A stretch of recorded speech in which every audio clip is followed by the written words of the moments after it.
are the ones who are really for the main event. The main event is to meet these great heroes of Nigerian sports, and they are seated in this hall. So I want you to please acknowledge them. And to tell you once again that today's event is not purely a sports event. In fact, the sport in it is very little. More of it is diplomatic. It's the impact, the effect of what some sports heroes did at the time in our history that impacted the world.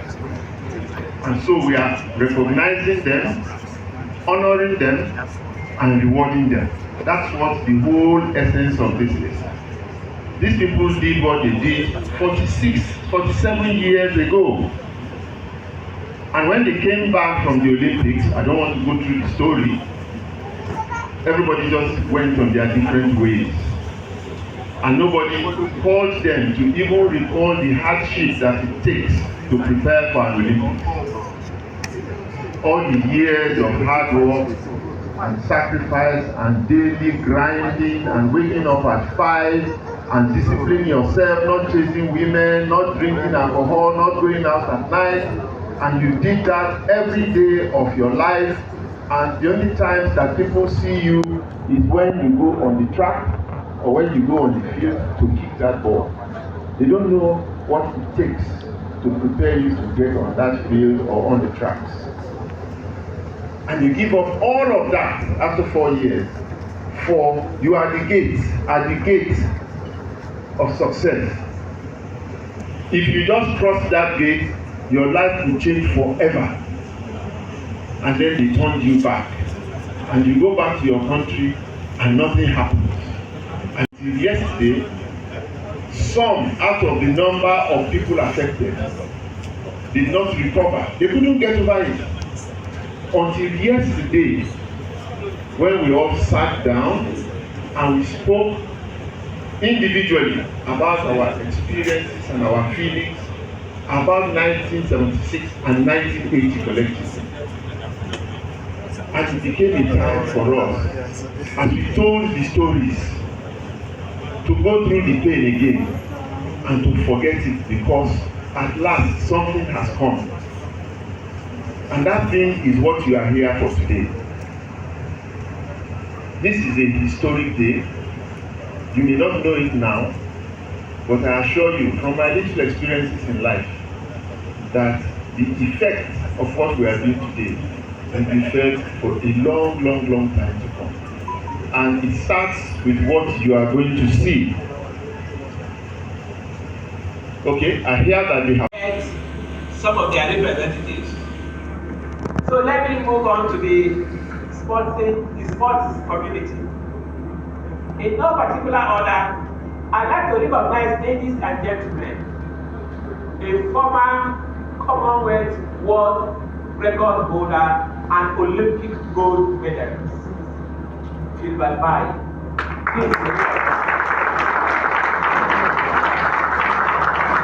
Of Tanzania.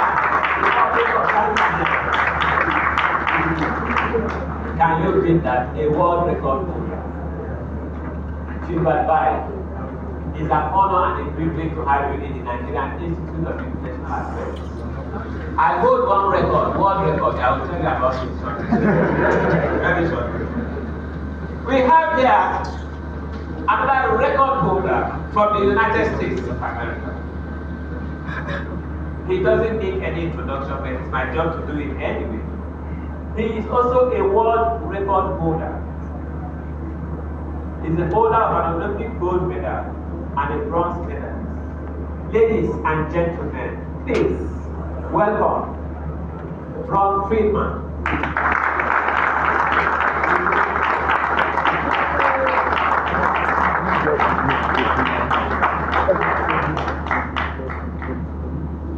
Then, another person in the area of sports, a brilliant mind, a sports administrator.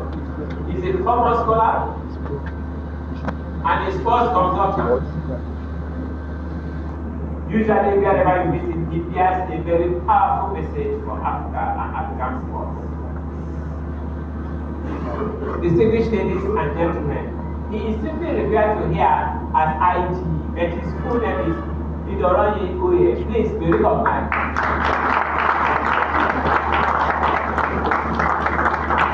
These three have one thing in common with their brothers and sisters out there. These are all activists.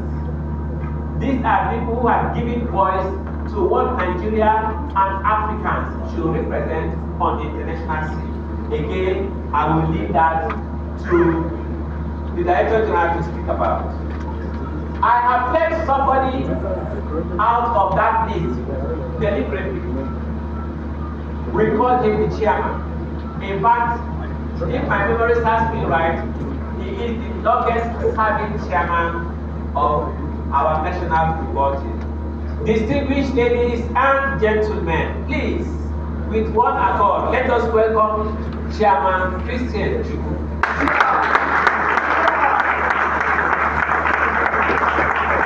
That applause will be louder.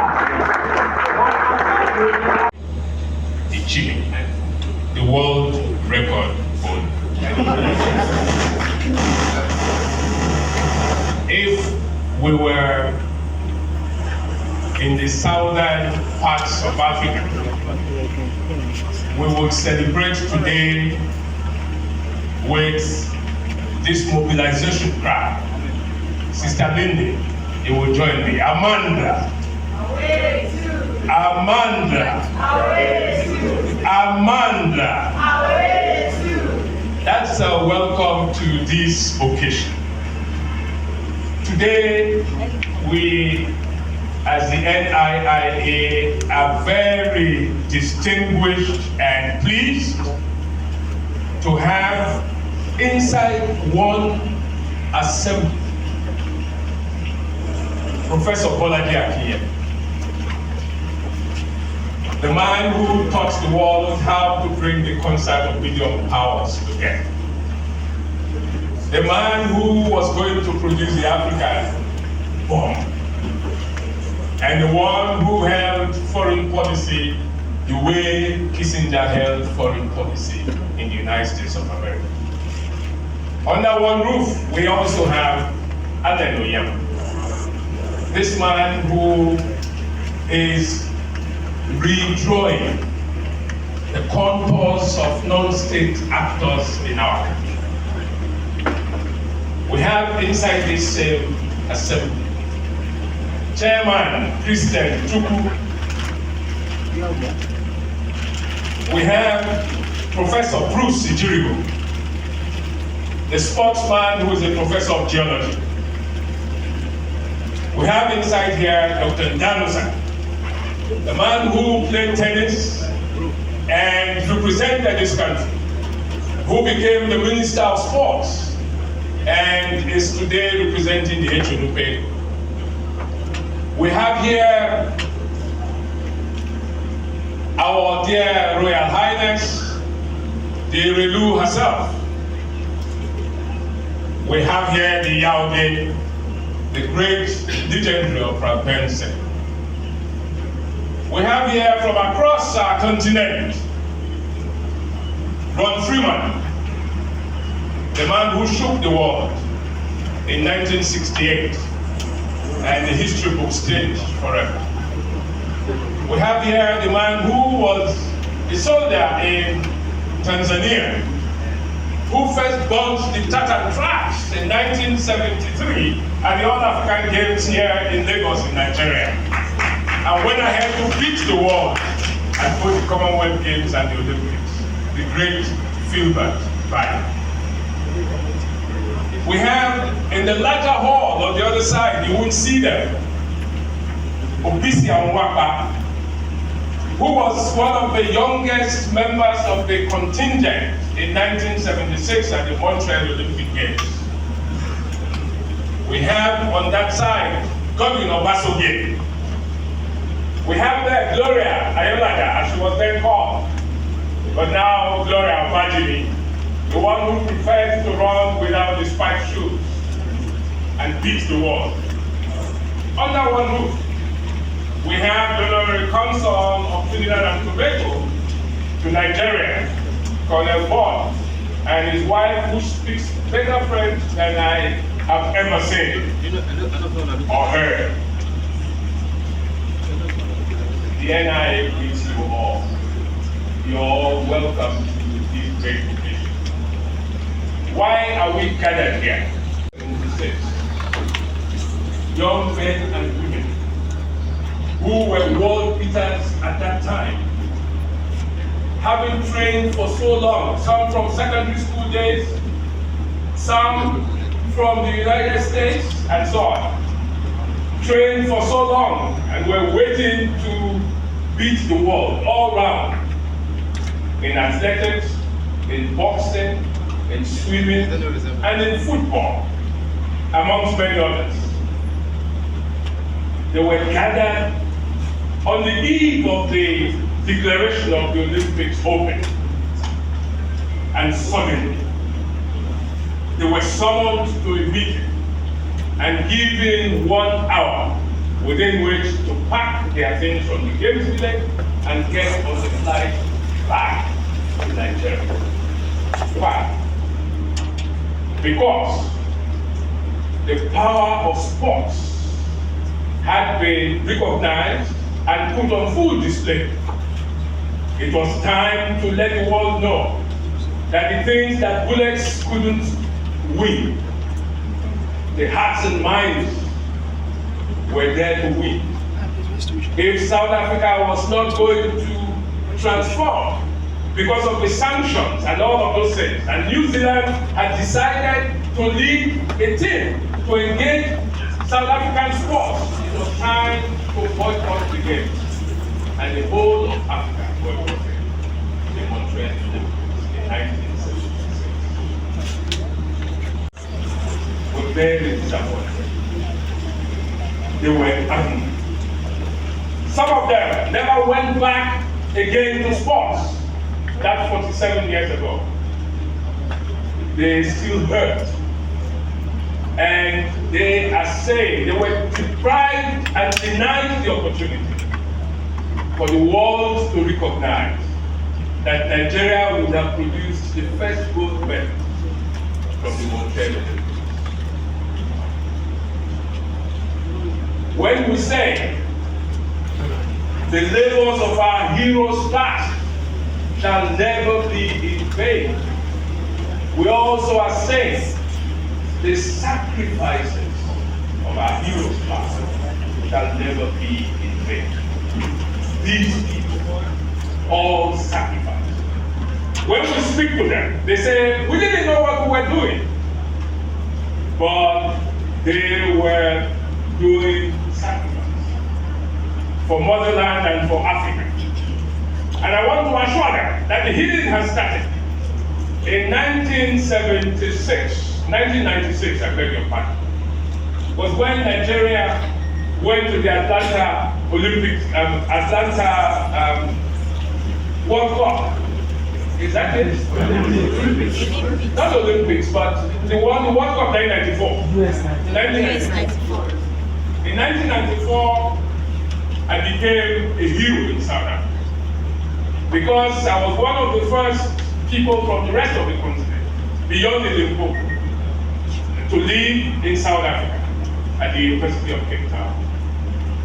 The day Nigeria beat Bulgaria 3-0 was the day I became an eminent ambassador. And this is a man of distinction.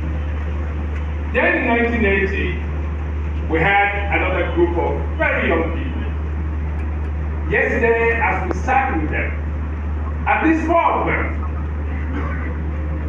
burst out in tears. First, to say they are grateful to God that they have seen today, that was yesterday and today. And second, to say that they felt the country had abandoned, forgotten. So I said to them, the country has sent the NIIA, which is a foremost agency of Canada, to say to you, your great strides will never be forgotten. This is the point about the 1980 all-conquering Green Eagles, the one that the great chairman Christian Chukwu led to do what no other team had ever done in the history of our country.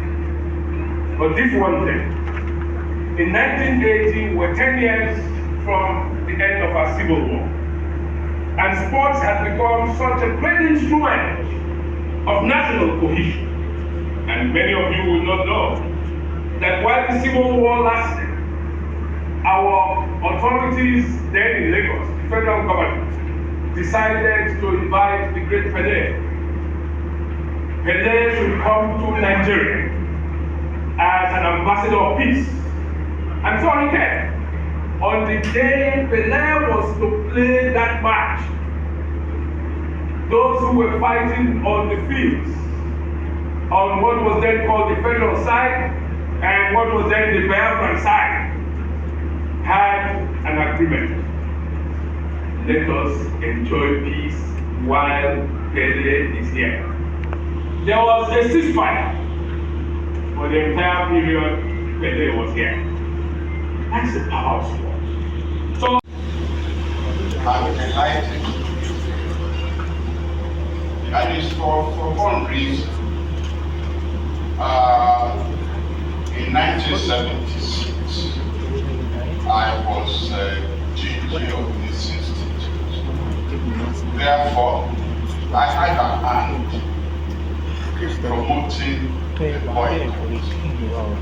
And therefore, I have a responsibility for what happened to the heroes that we are honoring. I was sharing my thoughts with my sister, Nana, before we started. That really, I'm conflicted.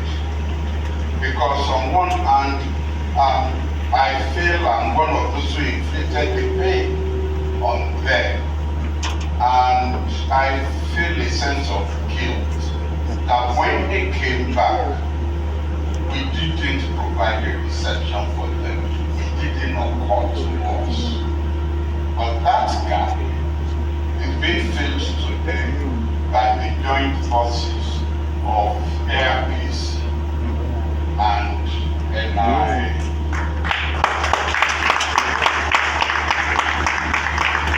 And I thank them for giving me the opportunity to say to those boys and girls that they contributed to the victory in South Africa, and they should regard what happened to them as part of the history of the fight against colonialism in Africa, and they played their part.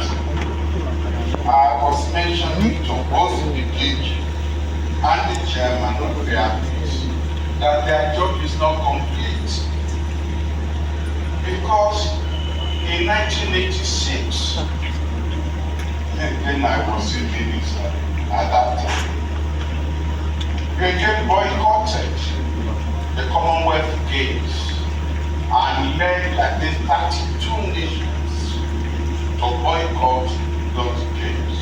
Again, we had a team that probably would have won gold medals. We pulled them back again because we wanted to reinforce the fight against apartheid. So, Mr. Chairman, sir, there is another thing for you to honor, and I'm sure in your own way, you will do that. I first met the chairman of Fair Peace in Abuja. I was sitting in a chair in Transcorp Hilton, waiting for a car to take me to the airport. And he walked up and somebody, it wasn't dressed like this, I can assure you, he was wearing jeans and you know one of those caps, but on the other way, and somebody walked up and said, will you meet the chairman of the Africans? So of course I tried to get up from my seat and he said, no. I said, hello, how are you? Then he said, where was I going? And I said, I'm going to Lagos. Oh, he said, we'll fly you to Lagos. I said, no, please don't worry, I already have my ticket. He said, we will fly you to Lagos. He said, I don't have your ticket. Don't, and he picked up his phone and called the airport, called his manager there, and said, there's somebody coming, he mentioned my name, put him on that flight that is going to Lagos. I got to the airport and I thought, it's called, they don't know me. Anyway, I got to the airport and there were 3 people waiting. Your Professor Akiyemi, I said, yes. Here's your ticket, your boarding pass, airpiece. And that would be the first time I would meet him. And then he says, sir, anywhere you want to fly to, that we are flying, consider yourself our guest on airpiece. DNA, and it's something that has manifested itself, whether it's lifting us out of trouble in Sudan, in South Africa, or wherever it is, it's ready to go. And I'm grateful to you. On behalf of the for being a noble Nigerian. Thank you very much. And to my GG, well, praising him is like praising myself.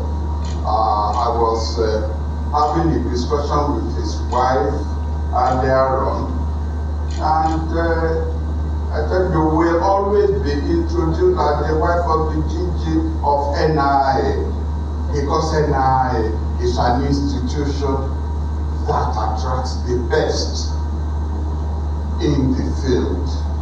Earlier this morning, as I was getting dressed, I kept one eye on Arise, and there was the acting director of research educating us on what was happening in Niger. And I said, yeah, that's NIIA for you, educating the country so that we don't get caught unawares by the consequences of what's happening. Well, Mr. Jigby, thank you for allowing me to say these few words, and I should stop there and call on our special guest, Dr. Allen Onyema, to deliver his remarks. The DG himself, NIIA, very eloquent man. He met for the first time yesterday. And I have utmost respect for him and what he is doing. Of course, I recognize the presence of our visitors from the outside by the World Record Olympic holder, and of course, our brother in diaspora, Brad Freeman. They are making protocols. You're very much welcome. Everything. And I can see Mr. Diab from Senegal. I hope I'm right. Yeah, he traveled out of Senegal when he had this was happening.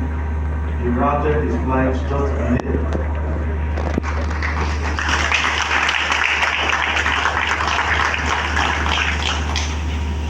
Of course, Mr. Jonas Uyo, you're welcome. I must recognize the presence of the former Minister of Sports, who is here representing the Unveil. Your Highness, you're welcome. Of course, my Edo brother, representing the governor of Edo State, you are very much welcome too. And I'm an Edo boy. I'm a Benin boy. You can see these marks. The Benin water was the first I drank. So I regard myself as a Benin boy. Yes. was born in Lille, actually.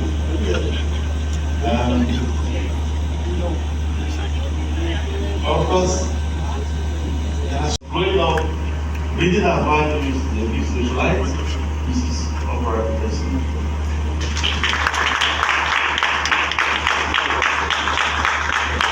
Of course, I cannot forget Rory, the beautiful one. She's remained ever beautiful over the years. And I think at 97, you'll still be looking like this. I mean, a review does grow as well.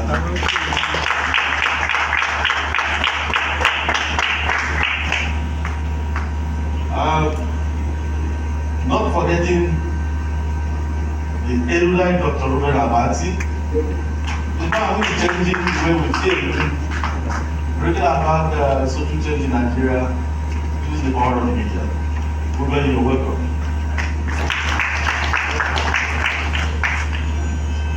There are a lot of us here, and I will not stop if I don't mention the name of my bankers before they close my account. I have to recognize the presence of the ED of the here, Dr. Ken, who is also the president of the Chartered Institute of Bankers of Nigeria.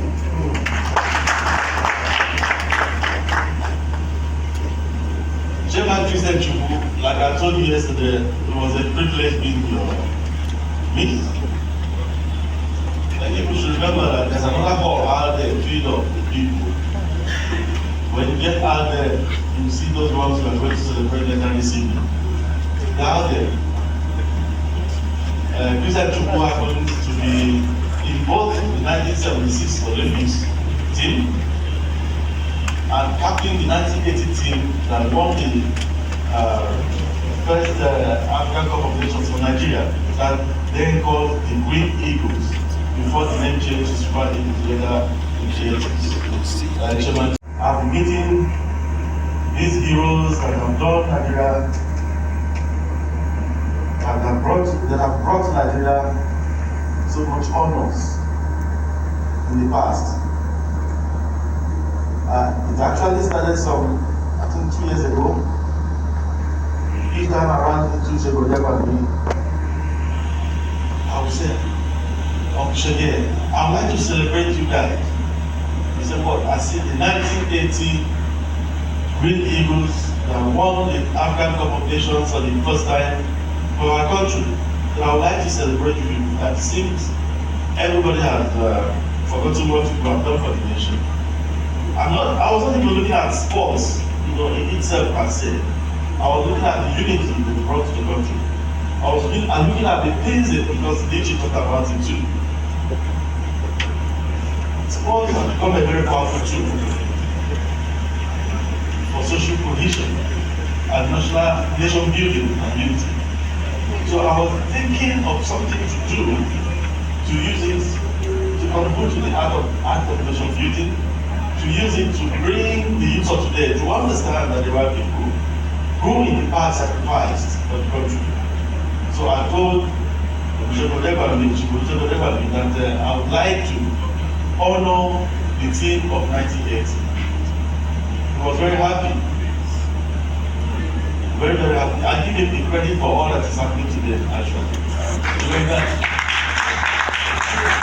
They have the money, all the money in the world, cannot give the brain and everything, organize this kind of event and then contribution. So he took it immediately and said, it's worth doing. And I told him the reasons why I wanted to do this. So it's all about nation building. I love this country, and I have no apologies to anybody, living or dead, for saying that I love Nigeria. So when I told him this, he said, okay, in that case, there are another set of people. The people that went to the Olympics in 1976. I was like 1976, I was there in 1976. 10 years or about. So I didn't know about that at all. So he told me the story about a group of people, youth, who had sacrificed their education, sacrificed so much of their personal comfort to train for about 4 years. Went through the qualification series. They were qualified to go to the Olympics, got to the Olympics. They were 8 days in Montreal. Some few hours for this to start, they were called back by their nation because Nigeria was leading the frontline states then to help our brothers in Southern Africa get freedom. Because that was the big thing of apartheid then. Their hopes were shattered. And in them, we had war meters, just as the DG said.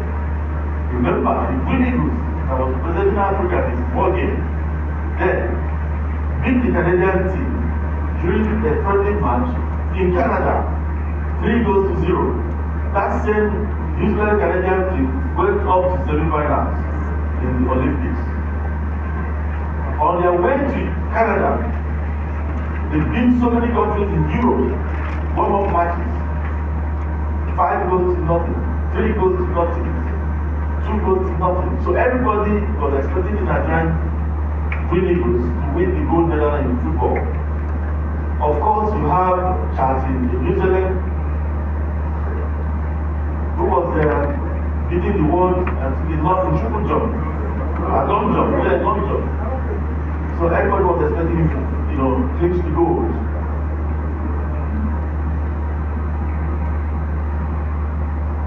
You have Mr. Bruce here, who is in Ebola Heart. Yes, he was part of the team also. They were young men and women. You have Mutugo Shikoya. They went there and they were told to pack their bags and go home. Do not cry. They obeyed their country. They respected their nation. And came back. And the chairman said, Professor Banaki said that they were not honored when they came back. They were dispersed to their various homes. Some of them today are dead. Many of them didn't realize opportunities or recover from that particular accident to death. I was tears. And it hurt so bad.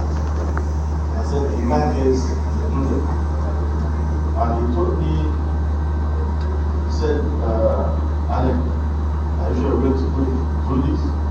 It's going to cost a lot. And I told him that whatever will make Nigeria become one, I will do it.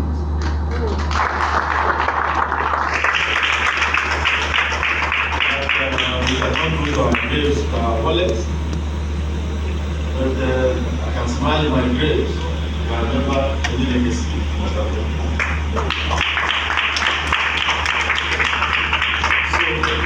He was very encouraging. She said, "We'll do the rest." He was running around. It was his idea that we build this wall of fame we're going to see Unveil today outside. At first, I said, "Do we go to National Stadium?" He said, "No, let's use the NIIA because of sport diplomacy." He sold the idea to the Gucci bought it. I went to work immediately and I agreed that we go and situate it here. At first, I thought I was going to do it at the National Stadium, soon there. But see what happened here, I agree with them. Let's do it here. And today, this place will become another tourist site. I know that some of them left their hotel where we camped there and came here yesterday and started crying. Just seeing their names on the wall, started crying. I was in the hall yesterday, and when some of them were making speeches, and they broke down and started crying. They never knew this day would come. If a country does not recognize those who must have made certain sacrifices for them, they will not started to act of nation building. You can only have a nation when your nation begins to recognize the sacrifices of their heroes past. In that, I decided to do what we're going to do today. You don't know the joy in my heart. Those people I used to get their names on radio whenever they were playing, President Tinubu, Emmanuel Okala, Shefiu Mohammed, Sani Mohammed, Abotu Mohammed, all of them are out there today. I felt what being in their presence yesterday, and I told them, I'm not doing you any favor for bringing all of you here. Not doing you any favor. You have given me a word of favor, allowing me to even be in your midst. Not use my words. So, these are the people we are celebrating today. These are the people we are going to unveil next few minutes out there. These are the people we are going to honor today at the hotel. Ladies and gentlemen, you are all invited to that great occasion. You will enjoy it, you will see them there, we will make our announcement of what we are going to do for them right there because they deserve whatever they are going to get today. And I invite all of you to be there, I invite Nigerians to be there today, 6 p.m. this evening at the hotel. There will be musicians, several artists will play, will be on hand to play, and Rob Freeman, coming all the way from America, you will enjoy Africa like this so much. You know, as I look at you, look like a people man. When they took you from the partners of Arochukwu all the way to the United States, and they had you there. So you're going to see our tradition today. You're going to see a lot today, and invite everybody to come there to celebrate this today. You see, 78 ethnic nationalities. A source of strength for all of us. This strength, this diversity should have been a source of strength, but now it's like a curse. It shouldn't be so. Nigeria should be a very powerful nation. We are sitting on the wealth of this country. There's nothing, there's no resources, or there is no well-given resource in the world that is not found under the Nigerian soil. Nothing. This is a great country. So we must believe in our nation. What we are doing is to encourage broad nationalism as against ethnic nationalism.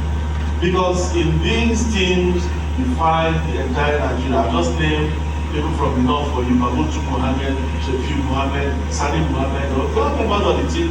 You have the Okalas and the Sokola, Oje Sima from the east. You have Olusegun Shkodeba, Mudashiru Nawame, so rest in peace. You have Samuel Jembo there. You have Tunde Bamidele. You have Basi from Cross River. The entire nation represented in these teams. We must encourage them. We must let the youth of today, aspire to do something for their country, believing that one day they may be recognized by their nation. This is why we are doing this. Imagine today's Nigeria. If you are taking all this during this Japan syndrome, if you are taking Nigerians of today, the youth of today, to Canada, Olympics, and remember the Olympics, if your country withdraws, you can decide to stay and participate on your day. They have the choices to have stayed, but they respected their nation. How do we want the youths of today to respect any call from this nation if we fail to recognize the sacrifices of those before them? This is why we have to use them to lead by example. Show example with them, recognize them, and I'm happy with the participation of the NIIA in this whole event because we've given the government backing, so that our youth begin to understand that whatever they do, someday, somehow, their country would recognize them. If you are taking the youth of today to Canada, and they've been in Canada for 8 days, prepared for this occasion for 4 years, and at the end of the day, you tell them to come back, nobody is coming back home. Nobody is coming back. In fact, we provided citizenship for them because they will all start seeking asylum the next day. And the reason for the asylum is that if you send me back to Nigeria, they will imprison me and they will imprison my whole family. You need to see some of the reasons Nigerians give just to get asylum. Some say in their village, if you are a man and you pass 30 years, they will kill you. All sorts of reasons. So that would be a very good reason for them to seek asylum abroad. When these ones decided to come back home, we must honor them. May God bless my family. members of the 1976 Olympic team, ladies and gentlemen, you're welcome. Imagine for a moment that you've gone to university for 4 years, and on the day you are to graduate, somebody tells you that you're not receiving a diploma. That is exactly what happened to the 1976 Olympic team from Nigeria and 28 other countries. Of the 28 countries, 22 were from Africa and 6 were from outside of Africa. Why? Why is it that you spend your entire life preparing for the Olympic Games and then your country tells you to come home? You look at the situation, you did not commit any offense, you did not violate any rule, you did not do anything wrong. You've worked your entire life, day and night, preparing for this one moment, and now somebody has snatched it away from you. How would you feel? And by the way, they're not quite sure why they snatched it away from you. An event that happened somewhere else, apartheid in South Africa was a devastating, very brutal system of government. But it was not Nigeria, it was in Ghana. The athletes of this country were sacrificed on the altar of the anti-apartheid struggle. The athletes of this country helped to dismantle one of the most brutal systems of all time. And for that, they should be recognized.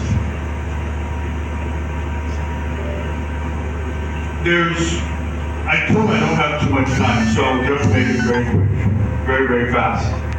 There's 3 things that I want to cover. Number 1 is apartheid itself. What made the system to be so bad?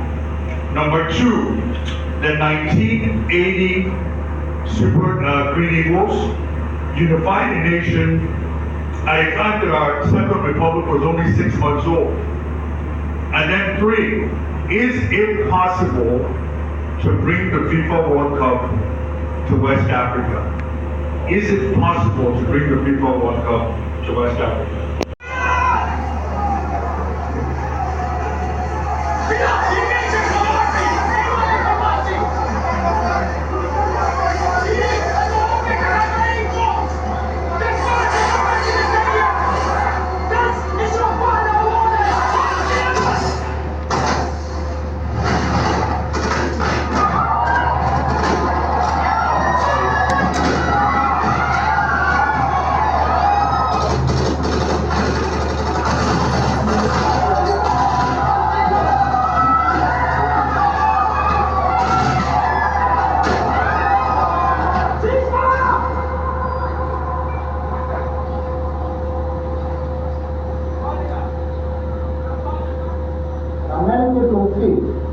That it is useless and fully futile for us to continue talking peace among brothers against a government whose drugs is only established church on an unarmed defense dispute. The Sharpeville Massacre, 1960, 69 people were killed. It is at that point that Nelson Mandela and the African National Congress decided that the campaign of nonviolence was no longer working. And that is when they formed an organization called Umkhonto weSizwe, which means the Spear of the Nation. And that is when they started fighting the South African government. So, with the Sharpeville Massacre, there were 2 people, and there was also Robert Sobukwe of the Pan-African Congress, but for us, we will talk about Mr. Mandela, what he meant. He came to Lagos. When he came to Lagos in 1961, the administration of Tafawa Balewa gave him $10,000, and they gave them arms to be able to fight the South African government. At the end, I will talk about the outsized role that Nigeria played in the liberation of South Africa.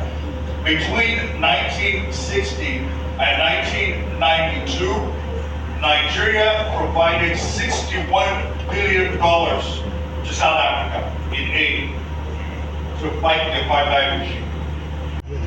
As I said, between 1960 and 1990, Nigeria provided $61 billion.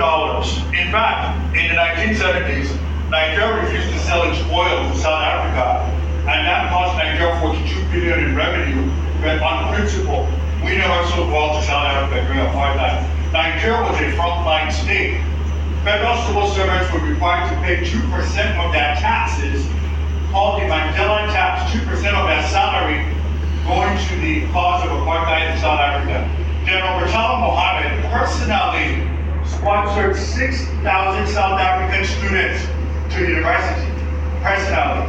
General Olusegun Obasanjo's regime raised over $35 million for South African costs. So today, as a Nigerian, when you consider the role that your country played along with the other frontline states, Zimbabwe, Tanzania, Zambia, Mozambique, Botswana, Nigeria, though it's not in Southern Africa, was absolutely a frontline state in the fall of apartheid and the liberation of the South Africa. Peak for one country to host.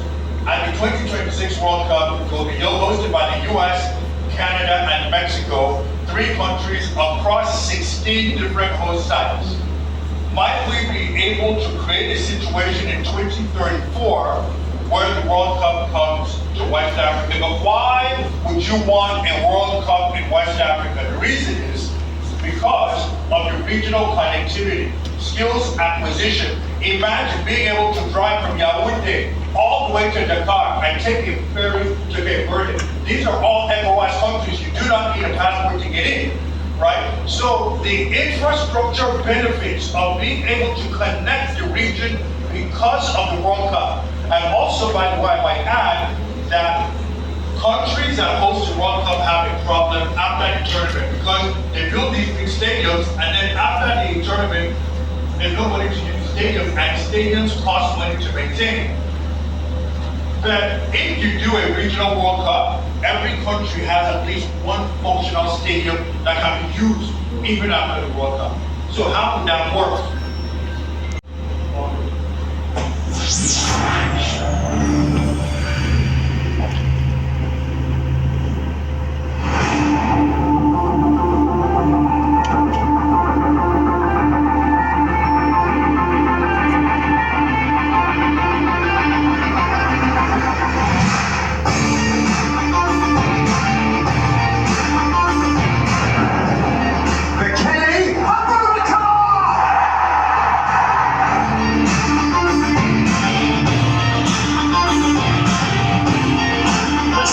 In the second half. Revolution!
And it breaks free, and the opportunity is seized upon.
On behalf of the Minister of International Affairs, I want to say thank you very much for bringing this NIIA World Diplomacy to this place and for allowing the heroes of Nigeria. Thank you very much.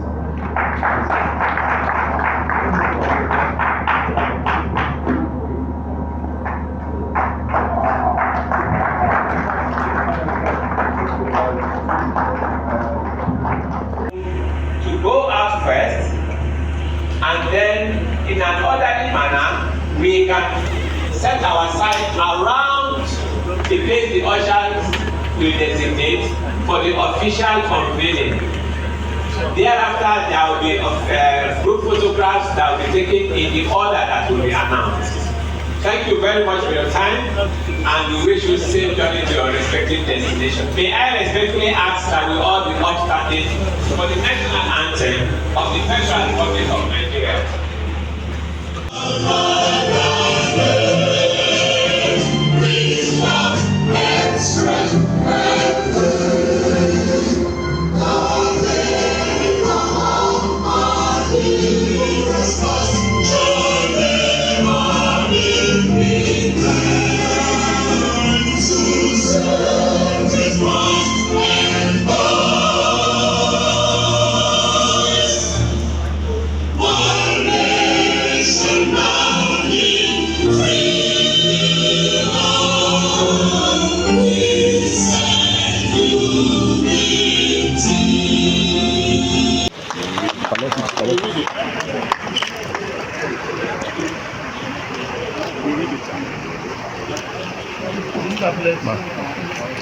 Where the opening NIIA was Diplomacy Hall of Fame by Mr. Allen, Chief Executive Chairman FPC on Friday, 28 July 2023.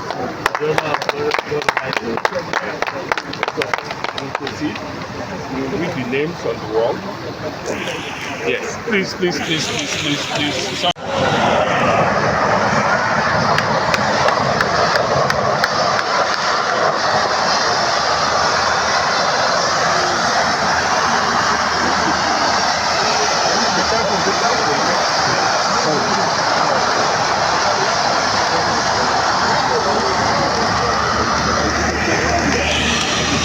Montreal, Canada, 27 African countries led by Nigeria boycotted the games in protest against apartheid in South Africa. Although a diplomatic success, it was also an ultimate sacrifice by the athletes that gave up their dreams and careers for the cause of freedom for South Africa.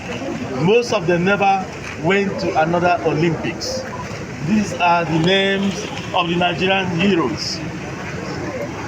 The NIIA AP Sports Diplomacy Wall of Fame, the athletics team for 1976 Olympic Games in Montreal, Canada.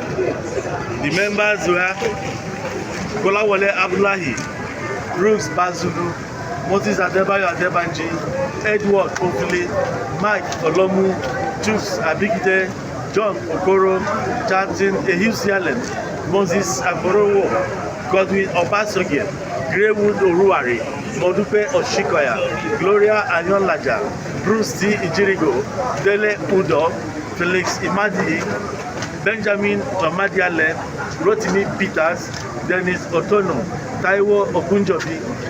The football team of the 1976 Olympics, they are, or we are, Emmanuel Okala, Joseph Eriko, Joseph Andrew Atiebu, Sami Mohammed, Boda Shiru Lawal, Christian Chukwu, Debani, Keleki Emetole, Aruna Ilerika, Godwin Odie, Adekunle Awesu, Thompson Usien, Aloysius Atiebu, Babotu Mohammed, Jide Dina, Patrick Ekeji, Samuel Odebode. Ìjọba mi yá ní àlejò tí a yìí ló kéde èkó sí.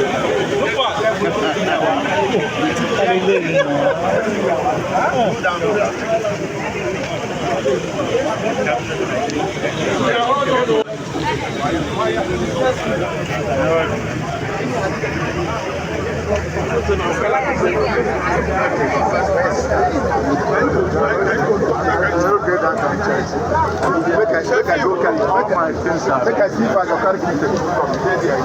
You no good away.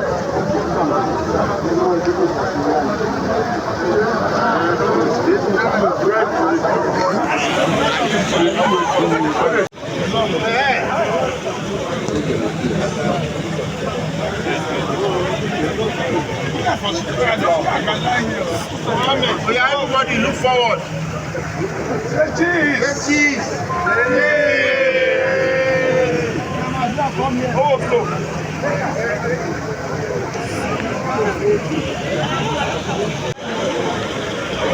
Wait.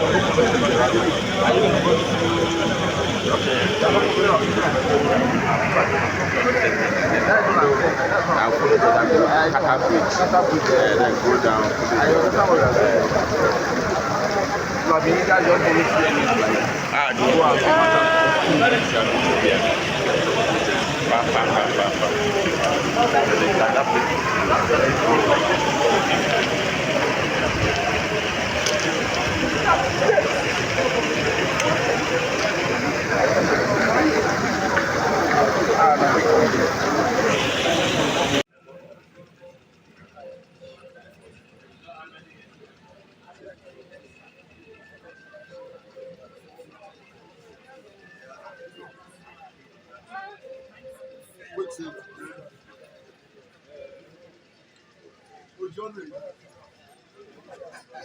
I don't think I can.